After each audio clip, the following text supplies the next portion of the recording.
अब हम chapter 2 start कर पार्ट 2 स्टार्ट कर रहे हैं। पार्ट 2 जो है, इंडिया में 2 टाइप के पीपल है। India has a 2 type of people. Citizenship part 2 है। पार्ट 2 सिटीजनशिप है, ठीक है? इसमें क्या है, एक तो होता है फुल मेंबर है इंडियन स्टेट का। सिटीजन जो है फुल मेंबर है। सिटीजन 2 पीपल होते हैं इंडिया में, 2 टाइप पीपल होते हैं। एक होता है सिटीजन, एक होता है एलियन। सिटीजन जो होता है वही एक फुल मेंबर होता है, इंडियन स्टेट का फुल मेंबर है। और दूसरा, ये एंजॉय करता है all civil and political rights and privilege जो होते हैं सिटीजन को, वो एंजॉय नहीं किए जाते एलियन के द्वारा। एलियन एंजॉय नहीं करता है सभी सिविल और पॉलिटिकल राइट, पर इंडियन सिटीजन जो होता है वो एंजॉय करता है all civil and political right. Civil और पॉलिटिकल राइट को एंजॉय करता है। कुछ ऐसे राइट्स जो केवल इंडियन सिटीजन को है, तो 15, 16, 19, 29, 30। उसके अलावा right to vote, right to contest election और right to uphold public office. तो याद रखना है 15, 16, 19, 29, 30। 15 है राइट अगेंस्ट डिस्क्रिमिनेशन, 16 है right to equality of opportunity in the matter of public employment. तो राइट अगेंस्ट डिस्क्रिमिनेशन 15, 50 डिस्क्रिमिनेशन के अगेंस्ट है। 16 जो है एम्प्लॉयमेंट में opportunity, equality of opportunity in employment, ठीक है। और 19 है freedom of speech, expression, assembly, association, movement, residence, profession, ठीक है। प्रॉपर्टी पहले था, पर 44th कॉन्स्टिट्यूशनल अमेंडमेंट एक्ट से प्रॉपर्टी को हटा दिया गया, राइट टू प्रॉपर्टी हटा दिया गया। Culture and education right article 29, 30 के अंदर है। ये 29 जो है सिर्फ माइनॉरिटी के लिए नहीं है, सेक्शन ऑफ सिटीजन, ठीक है, किसी भी सेक्शन ऑफ सिटीजन के लिए है। और आर्टिकल 30 जो है वो सिर्फ माइनॉरिटी के लिए है। और राइट टू वोट, सिटीजन के पास राइट है वोट करना लोकसभा और लेजिस्लेटिव असेंबली के लिए, कंटेस्ट करना इलेक्शन पार्लियामेंट और स्टेट लेजिस्लेचर के लिए। उसके अलावा होल्ड करना पब्लिक ऑफिस जैसे कि प्रेसिडेंट, वाइस प्रेसिडेंट, जज, सुप्रीम कोर्ट के, हाई कोर्ट के, governor, attorney general, advocate general, ये सिर्फ इंडियन सिटीजन के पास पावर है। एलियन की बात करते हैं, तो एलियन जो होते हैं सिटीजन होते हैं किसी अदर स्टेट के, जैसे किसी अदर कंट्री का सिटीजन, यूएसए का सिटीजन हमारे लिए एलियन है। ये एंजॉय नहीं करते हैं सभी सिविल और पॉलिटिकल राइट। पहले होते हैं फ्रेंडली एलियन। ये सब्जेक्ट उस कंट्री के सब्जेक्ट होते हैं जिसके साथ हमारे कॉर्डियल रिलेशन है, मतलब फ्रेंडली रिलेशन है। एनिमी एलियन वो होते हैं, ये सब्जेक्ट होते हैं ऐसी कंट्री के जिसके साथ हम वॉर पे हैं। ये एंजॉय करते हैं lesser right than the as compare to friendly alien. Friendly alien की कंपैरिजन में जो एनिमी एलियन होते हैं वो एंजॉय करते हैं लेसर राइट। इनके पास प्रोटेक्शन नहीं होता अगेंस्ट अरेस्ट और डिटेंशन के अगेंस्ट, इनके पास प्रोटेक्शन नहीं होता है। कुछ फैक्ट जो हमें ध्यान में रखने हैं, सम ड्यूटीज जो होती है, सम ड्यूटीज ऑफ सिटीजन, जैसे रिस्पेक्ट करना है नेशनल फ्लैग, नेशनल एंथम और डिफेंड करना है कंट्री को। फंडामेंटल ड्यूटीज जो है वो अप्लीकेबल है इंडियन सिटीजन पे, पर ये अप्लीकेबल नहीं है फॉरेनर पे। फंडामेंटल ड्यूटी जो है अप्लीकेबल नहीं है फॉरेनर पे, ये चीज़ हमें ध्यान रखनी है। उसके अलावा इंडिया में, in India both the citizen by birth as well as natural citizen जो है वो एलिजिबल है होल्ड करने के लिए ऑफिस प्रेसिडेंट की। पर यूएसए केस में बाय बर्थ ही जो एलिजिबल है, बाय बर्थ जो वहाँ के सिटीजन बने हैं वही सिर्फ एलिजिबल है ऑफिस ऑफ प्रेसिडेंट के लिए। मतलब फॉर एग्जाम्पल, एक पर्सन इंडिया में बॉर्न होता है तो वो प्रेसिडेंट बन सकता है, प्रेसिडेंट की इलेक्शन के लिए कंटेस्ट कर सकता है। एक पर्सन जिसने सिटीजनशिप एक्वायर की है इंडिया की बाय नेचुरलाइजेशन प्रोसेस के, वो भी तो पर्सन जो है वो सिटीजनशिप एक्वायर कर सकता है इंडिया, वो भी पर्सन जो है वो भी जो है कंटेस्ट कर सकता है इलेक्शन प्रेसिडेंट के ऑफिस के लिए।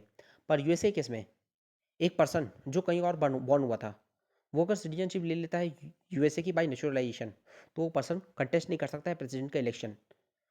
प्रेसिडेंट का इलेक्शन कंटेस्ट करने के लिए यूएसए केस में वो पर्सन वहाँ बॉर्न होना जरूरी है। इलॉन मस्क कंटेस्ट नहीं कर सकता है क्योंकि वहाँ वो यूएसए में बॉर्न नहीं हुआ है, उसके पास यूएसए की सिटीजनशिप है by naturalisation, not by birth, तो वो कंटेस्ट नहीं कर सकता है इलेक्शन। ये चीज़ ध्यान रखनी है। बात करते हैं आर्टिकल पार्ट 2 जो है उसमें आर्टिकल कितने कौन कौन से हैं, 5 to 11 है। आर्टिकल 5 to 11, 1 to 4 हमने पढ़ा यूनियन एंड टेरिटरी के बारे में, ठीक है, पार्ट 1 में।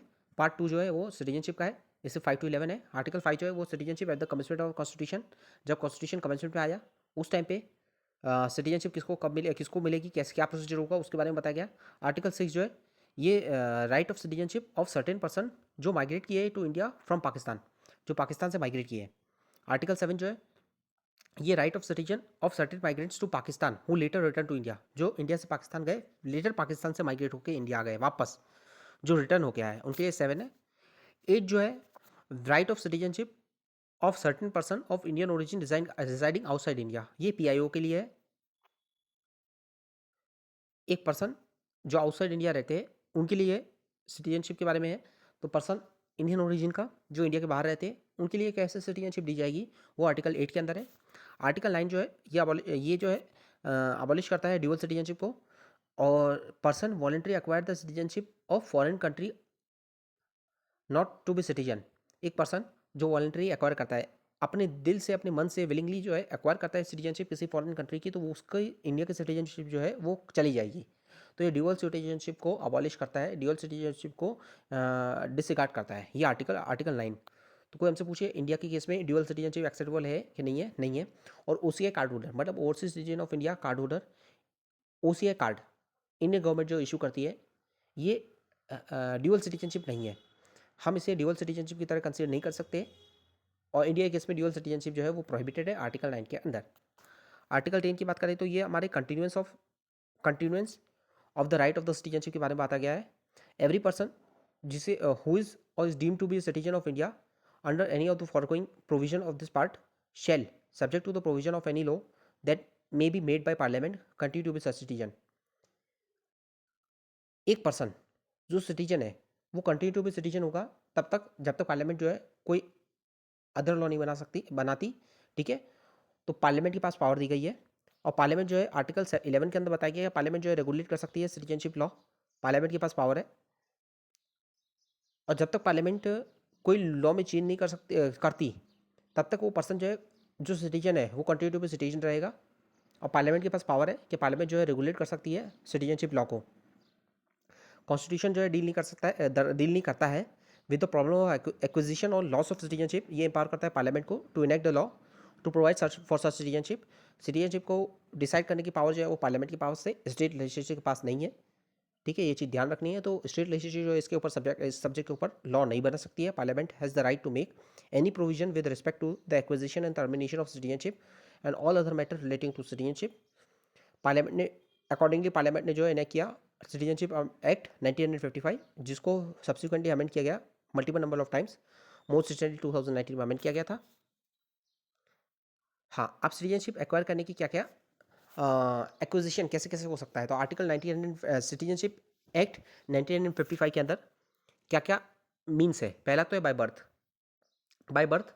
अगर मैं 26 जनवरी 1950 से लेकर 1 जुलाई 1987 तक बॉर्न हुई है इंडिया में, तो irrespective of the nationality of my parent, मेरे पेरेंट्स की नेशनलिटी क्या है वो मैटर नहीं करती है, मैं इंडिया का सिटीजनशिप हो जाऊंगा अगर मेरा बर्थ इंडिया में हुआ है तो।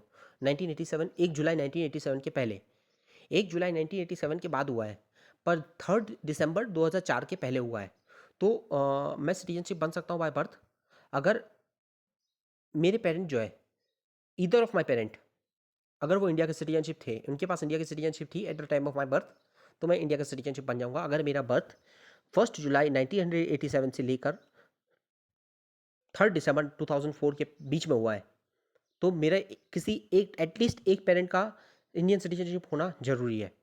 और 3 दिसंबर 2004 के बाद अगर मेरा बर्थ हुआ है तो मेरे दोनों पेरेंट्स या तो इंडिया के सिटीजन होना चाहिए, या तो एक पेरेंट इंडिया का सिटीजन होना चाहिए और अदर पेरेंट मतलब either of the parent India का सिटीजन होना चाहिए, और अदर पेरेंट जो है वो जो है इलीगल माइग्रेंट नहीं होने चाहिए at the time of my birth. ठीक है, a person shall not be a citizen of India at the time of his birth अगर उनके फादर और मदर जो है फॉरेन डिप्लोमेट है और वो सिटीजन नहीं है इंडिया के, या तो वो फॉरेन एनिमी है या एनिमी एलियन है। एनिमी एलियन है, अगर कोई एनिमी एलियन है, उनका बच्चा अगर इंडिया में बर्थ होता है किसी भी टाइम पे, तो उनका बच्चा जो है इंडिया की सिटीजनशिप बाय बर्थ नहीं मिल सकती उन्हें। या और अगर पेरेंट्स फॉरेन डिप्लोमेट है और वो इंडिया में पोस्टिंग है उनकी, और इंडिया में उनके बच्चे बच्चे का बर्थ होता है, तो उनको उनके बच्चे को इंडियन सिटीजनशिप बाय बर्थ नहीं मिल सकती है अगर वो फॉरेन डिप्लोमेट है तो। ये दोनों चीज़ें याद रखनी है। तो ये बाय बर्थ हो गया। बाय डिसेंट की बात करेंगे तो बाय डिसेंट एक पर्सन जिसकी डिसेंट इंडियन ओरिजिन की है और जिसका बर्थ आउटसाइड इंडिया हुआ है, तो उसे बाय डिसेंट सिटीजनशिप मिल सकती है। एक पर्सन जिसका बर्थ 26 जनवरी 1950 से लेकर जब हमने कॉन्स्टिट्यूशन को इन्फोर्स किया तब से लेकर 10 दिसंबर 1992 के बीच में हुआ, तो अगर फादर इंडियन सिटीजन है तो बाय डिसेंट उन्हें एक बच्चे जो इंडिया के बाद बाहर बर्थ हुआ है जिसका, उसे इंडियन सिटीजनशिप मिल जाएगी। 10 दिसंबर 1992, पहले ये पेट्रियार्कल माइंडसेट को दिखा रहा है। 1992 का ये जो 1992 के पहले जो है ये पेट्रियार्कल माइंडसेट को विजिबल है इसमें। ठीक है, तो ये हम एग्जांपल दे सकते हैं कैसे पेट्रियार्कल माइंडसेट लॉज में विजिबल था सिटीजनशिप में भी। फिर 10 दिसंबर 1992 से लेकर 10 दिसंबर 1992 से लेकर 2004, 3 दिसंबर 2004, अगर कोई भी parent, either of the parent जो है सिटीजनशिप, जिसके उसके पास सिटीजनशिप है इंडिया की, तो बाय डिसेंट मुझे मेरे बर्थ के टाइम पे ही सिटीजनशिप मिल जाएगी। और 3 दिसंबर 2004 के बाद either of the parent citizen हो, साथ में बर्थ होने के 1 साल के अंदर अंदर जहाँ भी मेरा बर्थ हुआ है वहाँ के फॉरेन कॉन्सुलेट में, इंडियन कॉन्सुलेट में, उस फॉरेन कंट्री की इंडियन कॉन्सुलेट में मुझे 1 ईयर के अंदर मेरे पेरेंट्स मुझे अगर रजिस्टर करवाते हैं, और विद द सेंटर 1 साल के अंदर अंदर, 1 साल के बाद भी करा सकते हैं विद सेंट्रल गवर्नमेंट परमिशन, तो बाय डिसेंट बच्चे को सिटीजनशिप मिल जाएगी इंडिया की। Further the parents have to declare in writing कि माइनर जो है वो एक्वायर नहीं करता, वो होल्ड नहीं करता है किसी भी अदर कंट्री का पासपोर्ट, क्योंकि इंडिया में ड्यूअल सिटीजनशिप जो है वो एक्सेप्टेबल नहीं है आर्टिकल 9 के अंदर। ठीक है, बाय बर्थ हो गया, बाय डिसेंट हो गया। तीसरा है बाय रजिस्ट्रेशन। बाय रजिस्ट्रेशन एक फेलो फॉलोइंग पर्सन जो है वो एक्वायर कर सकते हैं इंडिया की सिटीजनशिप बाय रजिस्ट्रेशन। एक पर्सन जो इंडियन ओरिजिन का है, या तो either of its parent Indian citizen थे और बॉर्न हुए थे अनडिवाइडेड इंडिया में और अदर टेरिटरी में जो पार्ट बनी इंडिया का 15 अगस्त 1947 तक, और उसके बाद 15 अगस्त 1947 के बाद अगर कोई भी टेरिटरी इंडिया का पार्ट बनी और कोई पर्सन वहाँ बॉर्न हुआ था, तो पर्सन ऑफ इंडियन ओरिजिन कहा जाएगा और उसे इंडियन सिटीजनशिप मिल सकती है। पर इसके लिए कुछ क्राइटेरिया है। पहले तो ऑर्डिनरी रेजिडेंट होना चाहिए 7 साल के लिए, साथ ही साथ ऑर्डिनरी रेजिडेंट होना चाहिए 7 साल के लिए, ऑर्डिनरी रेजिडेंट होना चाहिए पर्सन जो मैरी करता है to a citizen of India और who are ordinary resident in India for 7 year before making application under this section. अगर मैं एक एक फॉरेनर एक ऐसी लेडी से मैरिज करता है जो इंडियन सिटीजन है या एलिजिबल है इंडिया की सिटीजनशिप के लिए, ठीक है, तो वो पर्सन 7 साल तक अगर इंडिया में रहता है तो उसे भी इंडियन सिटीजनशिप मिल जाएगी, और उनके जो माइनर चाइल्ड है उनको भी इंडियन सिटीजनशिप मिल जाएगी इस सेक्शन के अंदर। पर्सन जब फुल एज और कैपेसिटी के होते हैं, एक माइनर चाइल्ड जब वो फुल एज और कैपेसिटी का होता है, फुल एज एंड कैपेसिटी का होता है, जिसके पेरेंट रजिस्टर्ड है एज ए इंडियन सिटीजन, वो भी इंडिया का सिटीजनशिप बन सकता है, उनकी भी इंडिया की सिटीजनशिप आ सकती है। ठीक है, was earlier citizen of Indian independent India और रिजाइड कर रहे हैं इंडिया में फॉर 1 ईयर इमीडिएटली। ये एप्लीकेशन अगर हम दे रहे हैं, एप्लीकेशन फॉर रजिस्ट्रेशन दे रहे हैं, उसके इमीडिएटली 1 साल पहले तक हमें इंडिया में रहना कंपलसरी है, तभी मुझे जो है इंडिया की सिटीजनशिप मिल सकती है। एक बच्चा जो छोटा था उस टाइम पे उसके पेरेंट्स ने इंडिया की सिटीजनशिप उस बच्चे की ले ली थी, और उन्होंने ये राइटिंग में दिया था कि ये बच्चा जो है किसी फॉरेन कंट्री का पासपोर्ट जो है होल्ड नहीं करता है। बच्चा जब 18+ हो जाएगा, वो बच्चा जब पर्सन ऑफ फुल एज और कैपेसिटी हो जाएगा, तो उसे 1 साल के अंदर अंदर अप्लाई करना पड़ेगा, और वो रजिस्ट्रेशन के प्रोसेस के थ्रू वो पर्सन जो है इंडिया का सिटीजन, उससे इंडिया की सिटीजनशिप मिल जाएगी। और पर्सन एक थर्ड पॉइंट दिया गया है, ये पर्सन जो रजिस्टर्ड है as an overseas citizen of India for 5 year और जो रिजाइड कर रहा है इंडिया के इन इंडिया फॉर 1 ईयर, वो अप्लाई कर सकता है, अप्लाई कर सकता है सिटीजनशिप के लिए बाय रजिस्ट्रेशन।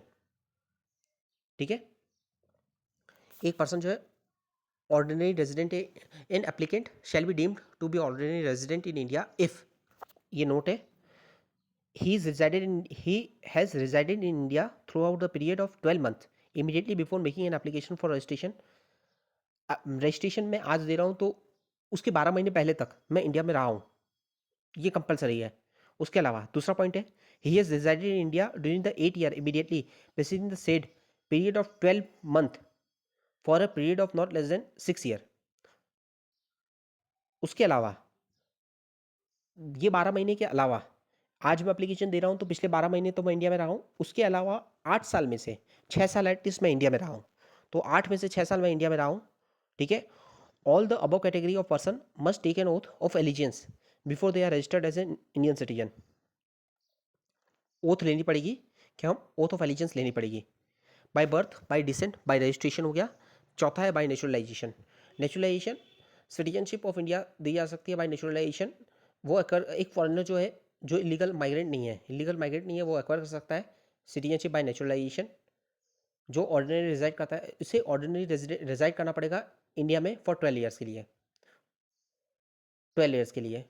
अगर एक पर्सन को सिटीजनशिप चाहिए बाय नेचुरलाइजेशन, तो एटलीस्ट 12 साल के लिए उसे इंडिया में रिजाइड करना कंपलसरी है। और जिस दिन मैं अप्लाई कर रहा हूँ उसके 12 महीने पहले जो है कंटिन्यू 12 महीने तक मैं ना इंडिया में रहा हूँ। शॉर्ट ट्रिप के लिए जा सकता हूँ, ठीक है। मतलब कि टोटल देखो, टोटल जो है मैं किसी भी अगर मैं अप्लाई कर रहा हूँ इंडिया की सिटीजनशिप के लिए बाय नेचुरलाइजेशन, तो सबसे पहले ये है कि टोटल 14 ईयर में से 12 साल मैं इंडिया में रहा हूँ। 14 साल में से 12 साल मैं इंडिया में रहा हूँ। और जब मैं अप्लाई कर रहा हूँ उसके 12 मंथ पहले तक मैं इंडिया में ही रहा हूँ। तो टोटल 12 साल, 14 साल में से 12 साल मैं इंडिया में रहा हूँ, 14 साल में से 12 साल मैं इंडिया में रहा हूँ। और अप्लाई करने की डेट से 12 महीने पहले तक मैं इंडिया में ही रहा हूँ। तो टोटल 11 साल प्लस 12 मंथ 12 साल, 14 साल में से 12 साल मैं इंडिया में रहा हूँ। तो बाय नेचुरलाइजेशन मैं इंडिया की सिटीजनशिप एक्वायर कर सकता हूँ। मैं कुछ कंडीशन भी है इसमें, मैं उस कंट्री का सब्जेक्ट नहीं हो सकता जहाँ इंडियंस को बाय नेचुरलाइजेशन उस कंट्री की सिटीजनशिप नहीं मिल सकती है। फॉर एग्जांपल, अगर मैं यूएसए का सिटीजनशिप मेरे पास है और यूएसए में इंडियन सिटीजन जो है सिटीजनशिप एक्वायर नहीं कर सकते बाय नेचुरलाइजेशन, तो इंडिया भी मुझे, मैं अगर यूएसए का सिटीजन हूँ तो मुझे बाय नेचुरलाइजेशन इंडिया की सिटीजनशिप नहीं देगा। पहले ये। दूसरा है कि मैं renounce the citizenship of other country in the event of the application of his application for Indian citizenship being accepted. मैं रेडी हूँ रेनाउंस करने के लिए, छोड़ने के लिए, वॉलंटरी सीड करने के लिए अपनी सिटीजनशिप को, अगर मुझे इंडिया की सिटीजनशिप मिलती है तो। मेरा कैरेक्टर गुड होना चाहिए। उसके अलावा मेरे पास एडिक्वेट नॉलेज होनी चाहिए। एच शेड्यूल में 22 लैंग्वेज है, किसी भी लैंग्वेज की मेरे पास एडिक्वेट नॉलेज होनी चाहिए। उसके अलावा लास्ट है कि इंटेंशन होना चाहिए मैं रिजाइड करूँगा इंडिया में, या तो और सर्व करूँगा गवर्नमेंट ऑफ इंडिया को और किसी भी इंटरनेशनल ऑर्गेनाइजेशन को जिसका इंडिया मेंबर है। मेरी ये इंटेंशन होनी चाहिए। नोट यहाँ लिखा हुआ है कि गवर्नमेंट ऑफ इंडिया जो है वो वेव कर सकती है ऑल और any of the above condition for naturalisation, अगर उनके ओपिनियन में, अगर गवर्नमेंट के ओपिनियन में the person has render distinguish service to the cause of science, philosophy, art, literature, world peace and human progress. All such person जो है acquire कर सकते हैं सिटीजनशिप बाय बर्थ। उन्हें ओथ लेनी पड़ेगी, oath of allegiance to the constitution of India, कि मैं एलिजेंस रखता हूँ to the constitution of India, ये ओथ लेनी पड़ेगी। उसके बाद है लास्ट है bye birth, by descent, by registration, naturalisation, incorporation. Incorporation पांचवा है इनकॉर्पोरेशन। कोई फॉरेन टेरिटरी इंडिया में इनकॉर्पोरेट होती है तो उसके जो सिटीजन है उन्हें उनके लिए ऑर्डर पास होगा और उन्हें भी सिटीजनशिप इशू की जाएगी। एग्जाम्पल, पौंडीचेरी जो है पार्ट 1 है इंडिया का, तो citizenship of India under the citizen of India, ये क्या क्या गया, सिटीजनशिप एक्ट लाया गया, तो सिटीजनशिप पौंडीचेरी ऑर्डर लाया गया 1962 का। इस पे जो सिटीजन पौंडीचेरी के जो सिटीजन थे उन्हें सिटीजनशिप ऑफ इंडिया जो है इशू की गई 1962 में। ये हो गया bye birth, by descent, by registration, naturalisation, incorporation, ठीक है। उसके अलावा अब हम बात करते हैं कैसे हम लॉस कर सकते हैं। लॉस कर होगा, सिटीजनशिप का लॉस होगा, तो कैसे हम लूज़ करेंगे अपनी सिटीजनशिप को। तो पहला है रेनन्सिएशन से। रेनन्सिएशन क्या होता है, इसमें वॉलंटरी मैं गिव अप करता हूँ अपनी सिटीजनशिप को। एक पर्सन जो फुल एज और कैपेसिटी का है वो जो सिटीजन है और नेशनल अदर कंट्री का, वो मेक कर सकता है, डिक्लेरेशन दे सकता है कि मैं अपनी इंडिया की सिटीजनशिप जो है वो रिनाउंस कर रहा हूँ क्योंकि मुझे किसी और कंट्री की सिटीजनशिप मिल गई है, तो ये वॉलंटरी हो गया। दूसरा होता है टर्मिनेशन। टर्मिनेशन तब होता है एक पर्सन जो है एक्वायर करते हैं सिटीजनशिप किसी भी कंट्री की, फॉरेन कंट्री की, और वो एक्वायर करते हैं सिटीजनशिप, तो वो पहला रिनाउंस कर सकता है खुद से।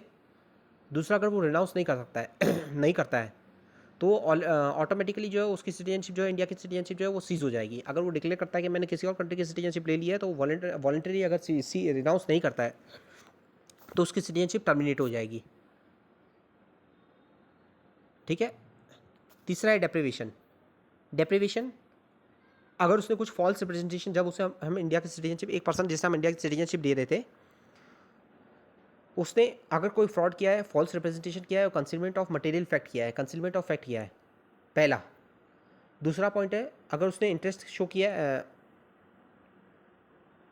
If citizen has shown himself by act और स्पीच, अगर उसने डिसलॉयल्टी और डिसअफेक्शन किया है, डिसअफेक्शन शो किया है तो इंडिया टुवर्ड्स इंडियन कॉन्स्टिट्यूशन, मतलब हमने कहा था कि ओथ ऑफ एलिजेंस होना चाहिए, उसने मिस एलिजेंस या फिर डिसअफेक्शन और डिसलॉयल्टी शो किया इंडियन कॉन्स्टिट्यूशन के लिए, तो वो लूज़ कर सकता है सिटीजनशिप। तीसरा, तो इससे डेप्रिवेशन होगा, इसमें हम छीन लेंगे इससे।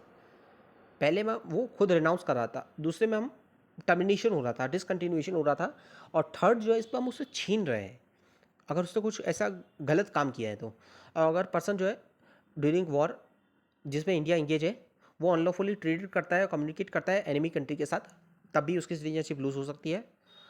अगर एक पर्सन जिसने एक्वायर किया है इंडिया की सिटीजनशिप बाय आफ्टर रजिस्ट्रेशन और नेचुरलाइजेशन, अगर उसे 5 साल की सेंटेंस मिलती है, 5 साल के अंदर अंदर, विद इन 5 साल के अंदर अंदर 2 साल और उससे ज़्यादा की अगर सेंटेंस मिलती है, 2 साल उससे ज़्यादा की अगर सेंटेंस मिलती है 5 साल के अंदर अंदर, एक पर्सन को रजिस्ट्रेशन नेचुरलाइजेशन से इंडिया की सिटीजनशिप मिली है, सिटीजनशिप मिलने के 5 साल के अंदर अंदर उसे अगर 2 साल की सज़ा होती है, उसने ऐसा कोई जुर्म किया है कि उसे 2 साल की कन्विक्शन होती है, तो उसकी सिटीजनशिप लूज हो जाएगी।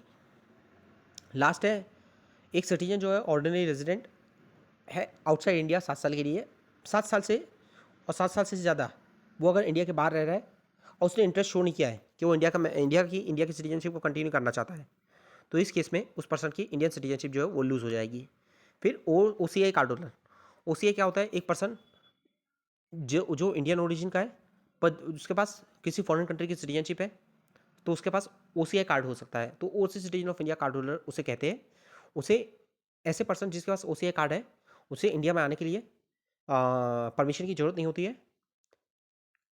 पासपोर्ट वो उसके पास फॉरेन कंट्री का होता है, पर उन्हें इंडिया में आने के लिए वीज़ा की ज़रूरत नहीं होती है। उनके पास रिलेटिवली ज़्यादा फ्रीडम होते हैं, पर वो एग्रीकल्चर लैंड परचेस नहीं कर सकते। रिसर्च कंडक्ट करने के लिए उन्हें प्रायर परमिशन चाहिए, साइंटिफिक रिसर्च कंडक्ट करने के लिए उनके पास प्रायर परमिशन होनी चाहिए। वो प्रॉपर्टी परचेस कर सकते हैं, पर एग्रीकल्चर लैंड जो है वो परचेस नहीं कर सकते। ठीक है, ये है कौन एलिजिबल है OCI कार्ड होल्डर के लिए? एक ऐसा पर्सन जो बांग्लादेश और पाकिस्तान का सिटीजन नहीं है, और ऐसी कंट्री जिसे सेंट्रल गवर्नमेंट नोटिफाई करते हैं, अगर पर्सन उस कंट्री का सिटीजन है तो उसे OCI कार्ड नहीं मिल सकता। ठीक है, पाकिस्तान और बांग्लादेश और एनी अदर कंट्री जो सेंट्रल गवर्नमेंट नोटिफाई करती है, अगर वो उस कंट्री का सिटीजन है तो उसे वो इनएलिजिबल हो सकता है, इनएलिजिबल हो सकता है। ठीक है, कौन सा पर्सन एलिजिबल है? एक ऐसा पर्सन जो इंडिया का सिटीजन था 1947 तक, उसके grand parent great grand parent India के सिटीजन थे, या तो वो एलिजिबल थे, तो वो पर्सन जो है एलिजिबल है इंडिया की सिटीजनशिप OCI कार्ड होल्डर कहलाने के लिए। एक स्पाउस फॉरेन ओरिजिन की ऑफ सिटीजन ऑफ इंडिया और spouse of foreign origin of a overseas citizen of India card holder और whose marriage has been registered and subsisted for a continuous period of not less than 2 year immediately preceding the representation of the application। एक person जो India का citizen है या जिसके पास OCI card है, उसकी wife या उसके हस्बैंड, उसकी स्पाउस, सिंपली उसके स्पाउस, अगर वो मैरिज 2 साल से ज़्यादा की है, तो वो स्पाउस जो है उससे OCI कार्ड होल्डर मिल सकता है, तो वो OCI कार्ड मिल सकता है उन्हें, तो वो भी OCI कार्ड होल्डर बन सकते हैं। राइट जो है अवेलेबल नहीं है, कुछ ऐसे राइट जो अवेलेबल नहीं है OCI कार्ड होल्डर को। वोट करने का राइट नहीं है, वोट करने का राइट नहीं है। उसके अलावा कुछ पब्लिक ऑफिस है जैसे कि प्रेसिडेंट, वाइस प्रेसिडेंट, वो होल्ड करने का ऑफिस राइट नहीं है।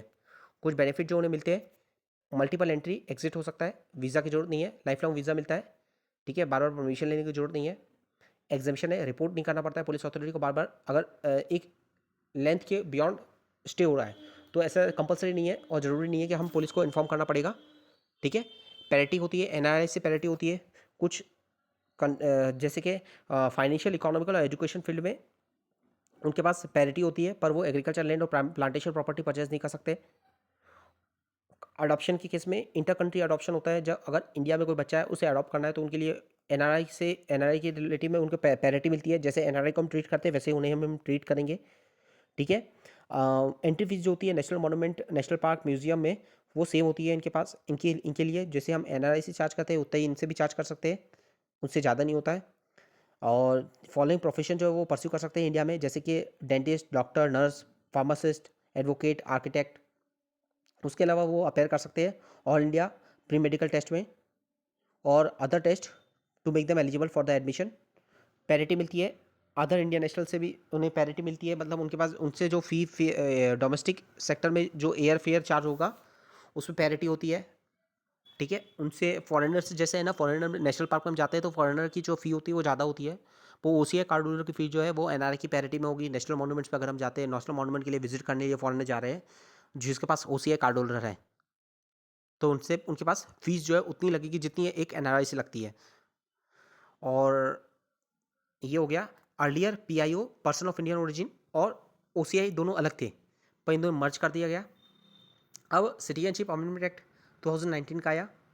इस पर क्या था कि इलीगल माइग्रेंट जो फुलफिल करता है 4 कंडीशन, उसे हम इलीगल माइग्रेंट की तरह ट्रीट नहीं करेंगे। कौन सी 4 कंडीशन है? पहला, वो उसका रिलीजन हिंदू, सिख, बुद्धिस्ट, जैन, पारसी और क्रिश्चियन होना चाहिए, पहला क्राइटेरिया। दूसरा है वो अफगानिस्तान, बांग्लादेश और पाकिस्तान से होना चाहिए। तीसरा, वो एंटर किया हो इंडिया में बिफोर 31 दिसंबर 2014 के।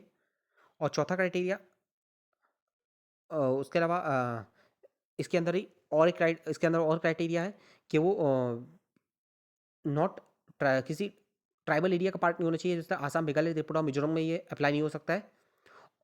और उसके अलावा इनर लाइन परमिट के एरिया में ये अप्लीकेबल नहीं है। दे आर नॉट, वो इस एरिया में नहीं है। अगर आसाम, मेघालय, त्रिपुरा, मिजोरम और इनर लाइन परमिट का एरिया जैसे कि अरुणाचल प्रदेश, मिजोरम, नागालैंड, वो इस एरिया में अगर नहीं है। उसके अलावा this tribal area include Karbi Anglong, Garo hills, Chakma and tribal Tripura tribal area district. All legal, सभी लीगल प्रोसीडिंग जो होगी against above category of migrant in respect of their illegal migration और सिटीजनशिप विल बी क्लोज्ड। कोई भी proceeding, अगर legal proceeding उनके खिलाफ चल रही है तो वो क्लोज हो जाएंगी। एक ऐसे पर्सन जो इस रिलीजन के है, इस एरिया से आए हैं, इस डेट के पहले आए हैं, ठीक है, और वो इस एरिया में नहीं रहते हैं, तो उनके अगेंस्ट लीगल प्रोसीडिंग क्लोज हो जाएगी। Period of naturalisation to obtain the citizenship has been reduced. Period of naturalisation, by naturalisation जो हमें सिटीजनशिप मिलती है, एक पर्सन जो इन 3 एरिया से आए हैं, एक पर्सन जो इन 3 एरिया से आया है और ये रिलीजन है, ये एरिया से आया है, इस डेट के पहले आया है, तो उनके खिलाफ ये लीगल प्रोसीडिंग क्लोज हो जाएगी। उनको 5 साल तक वो अगर इंडिया में रहे हैं तो उनको इंडिया की सिटीजनशिप मिल जाएगी बाय नेचुरलाइजेशन। जनरली 11 साल तक रहना जरूरी है, और प्रीसीडिंग 12 मंथ, मतलब टोटल 12 साल रहना जरूरी था, अब 5 साल रहना जरूरी है नेचुरलाइजेशन से। सेंट्रल गवर्नमेंट जो है वो कैंसिल कर सकती है इनका रजिस्ट्रेशन, कैंसिल कर सकती है। उसके अलावा ये कहा गया है कि सेंट्रल गवर्नमेंट जो है रजिस्टर कैंसिल कर सकती है रजिस्ट्रेशन ऑफ OCI, अगर OCI ने वायलेट किया है सिटीजनशिप एक्ट को और अदर लॉ जो नोटिफाई किया गया है सेंट्रल गवर्नमेंट के द्वारा। ऑल्सो द कार्ड होल्डर जो उसे दी जाएगी, अपॉर्चुनिटी दी जाएगी कि उसे सुना जाए। एक्ट प्रोवाइड करता है कि सेंट्रल गवर्नमेंट जो कैंसिल कर सकती है registration of OCI on 5 ground. 5 ground है जिसके ऊपर OCI कार्ड होल्डर की रजिस्ट्रेशन जो है वो कैंसिल हो सकती है। पहला, अगर फ्रॉड किया है इसने तो। दूसरा, डिसअफेक्शन शो किया है तो। तीसरा, इंगेज है एनिमी के साथ। चौथा, अगर उसने अगर वो इंडिया की सोवर्निटी और पब्लिक इंटरेस्ट के लिए ज़रूरी है तो इंडियन गवर्नमेंट जो है वो उसकी OCI कार्ड होल्डर की जो OCI कार्ड होल्डरशिप है उसे कैंसिल कर सकती है। और पांचवा जो है, 5 साल के अंदर अंदर उसे इम्प्रिजनमेंट हुआ है 2 साल और उससे ज़्यादा का, तो भी OCI card holdership central government जो है वो नलीफाई कर सकती है। उसके अलावा अब बात करेंगे NRC क्या होता है, नेशनल रजिस्टर ऑफ सिटीजनशिप। ये लिस्ट है इंडियन सिटीजन की, तो इसमें जो इंडिया के सिटीजन है उसके बारे में डिटेल होती है। तो NRC जो है ये लिस्ट है, it is a list of Indian citizen जो डिसाइड करते हैं to decide bona fide Indian citizen and those who fail to enlist in the register will be deemed illegal migrant. जो इसमें नहीं है, जो फेल हो गए रजिस्टर करने के लिए, वो इलीगल माइग्रेंट होंगे।